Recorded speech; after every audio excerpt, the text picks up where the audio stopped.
ನಮಸ್ಕಾರ. ನನ್ನ ಹೆಸರು ಸೆಬಾಸ್ಟಿಯನ್ ಅಂತ. ನಾನು ಮೂಲತಃ ರಂಗಭೂಮಿ ಕಲಾವಿದ. ಸೊ ಈ ಚಿತ್ರದಲ್ಲಿ ನನ್ನನ್ನು ಆಯ್ಕೆ ಮಾಡಿದ ಅಭಿ ಅವರು, ಅವ್ರ ಫ್ರೆಂಡ್ ಇದ್ದಾರೆ ವಸಂತ್ ಅಂತ, ಅವರು ಒಂದು ಶಾರ್ಟ್ ಫಿಲ್ಮ್ ಮಾಡಿದರು.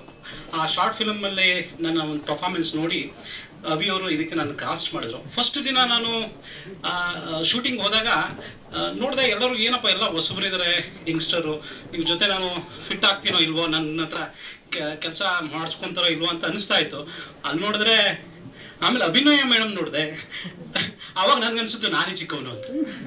ಸೊ ಹೋಗ್ತಾ ಹೋಗ್ತಾ ಹೋಗ್ತಾ ಆ್ಯಕ್ಚುಲಿ ಹೇಳಬೇಕು ಅಂತಂದರೆ ಈ ಸಿನಿಮಾ ತಂದೆ ಮಗಂದು ಮತ್ತು ತಾಯಿ ಮಗಳದು ಇದ್ರದ್ದು ಒಂದು ರಿಲೇಷನ್ಶಿಪ್ನ ತುಂಬ ಚೆನ್ನಾಗಿ ಬ್ಯಾಲೆನ್ಸ್ ಮಾಡಿದ್ದಾರೆ.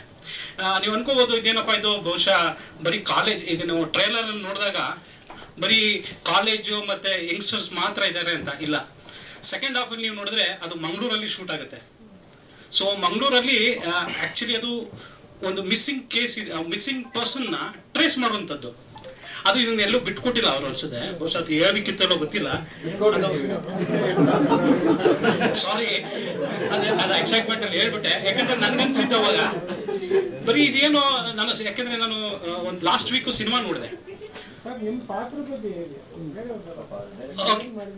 ಅದು ನನ್ನ ಪಾತ್ರದಲ್ಲಿ ಹೇಳ್ಬೇಕು ಅಂದ್ರೆ ನಾನು ಒಂದು ಲೆಕ್ಚರರ್ ಪಾತ್ರ ಆಗಿ ಅಭಿನಯಿಸಿದ್ದೀನಿ. ಲೆಕ್ಚರರ್ ಅಂತ ಹೇಳಿದ್ರೆ ಈ ಕಾಲೇಜ್ ಹುಡುಗರೆಲ್ಲ ಆಕ್ಚುಲಿ ನನ್ನನ್ನೇ ರ್ಯಾಗ್ ಮಾಡ್ತಾರೆ. ಸೊ ಹೊಸ ಹುಡುಗರು ರ್ಯಾಗ್ ಮಾಡೋದಂದ್ರೆ ನನ್ನನ್ನೇ ರ್ಯಾಗ್ ಮಾಡ್ತಾ ಇದ್ರು. ಅದು ಆಕ್ಚುಲಿ ಹೇಳ್ಬೇಕು ಅಂತಂದ್ರೆ ಒಂಥರ ನೀವು ಹಿಂದಿ ಸಿನಿಮಾ ಇರ್ಬೋದು, ಅಥವಾ ತೆಲುಗು ಸಿನಿಮಾ ಇರ್ಬೋದು, ಅಥವಾ ತಮಿಳು ಸಿನಿಮಾ ಇರ್ಬೋದು, ಇದರಲ್ಲಿ ಒಂದೊಂದೊಂದೊಂದು ಥರ ಕಾಮಿಡಿ ಜೋನರ್ ಇರುತ್ತೆ. ಅದನ್ನೇ ಇಲ್ಲಿ ಅಡಾಪ್ಟೇಷನ್ ಮಾಡಿದ್ದಾರೆ, ಬಹಳ ಚೆನ್ನಾಗಿದೆ. ಸೊ ಇದೊಂಥರ ಫ್ರೆಶ್ ಆಗಿದೆ, ಕ್ರಶ್ ಒಂಥರ ಫ್ರೆಶ್ ಆಗಿದೆ. ಸೊ ನೀವೆಲ್ಲ ಎಂಜಾಯ್ ಮಾಡಿ.